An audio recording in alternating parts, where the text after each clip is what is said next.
भगवान शंकर के 11वें अवतार कहे जाने वाले हनुमान जी का व्रत और पूजन करने से पूरी होती है हर कामना। सुख संपत्ति, यश और संतान प्राप्ति के लिए मंगलवार का व्रत रखना शुभ माना जाता है।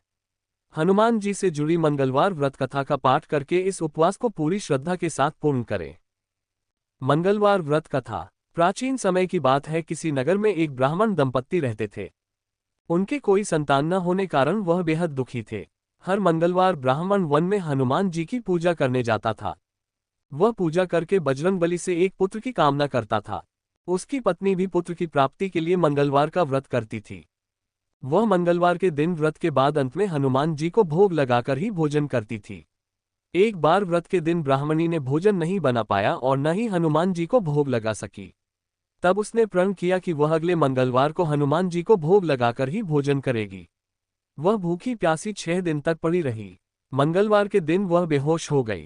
हनुमान जी उसकी श्रद्धा और भक्ति देखकर प्रसन्न हुए। उन्होंने आशीर्वाद स्वरूप ब्राह्मणी को एक पुत्र दिया और कहा कि यह तुम्हारी बहुत सेवा करेगा। बालक को पाकर ब्राह्मणी बहुत खुश हुई। उसने बालक का नाम मंगल रखा। कुछ समय उपरांत जब ब्राह्मण घर आया तो बालक को देख पूछा कि वह कौन है। पत्नी बोली कि मंगलवार व्रत से प्रसन्न होकर हनुमान जी ने उसे यह बालक दिया है। ये सुनकर ब्राह्मण को अपनी पत्नी की बात पर विश्वास नहीं हुआ। एक दिन मौका पाकर ब्राह्मण ने बालक को कुएं में गिरा दिया। घर पर लौटने पर ब्राह्मणी ने पूछा कि मंगल कहाँ है। तभी पीछे से मंगल मुस्कुराकर आ गया। उसे वापस देखकर ब्राह्मण चौंक गया। उसी रात को बजरंगबली ने ब्राह्मण को सपने में दर्शन दिए और बताया कि यह पुत्र उन्होंने ही उसे दिया है। सच जानकर ब्राह्मण बहुत खुश हुआ, जिसके बाद से ब्राह्मण दंपत्ति नियमित रूप से मंगलवार व्रत रखने लगे। मंगलवार का व्रत रखने वाले मनुष्य पर हनुमान जी की अपार कृपा होती है। जय हनुमान, जय श्री राम।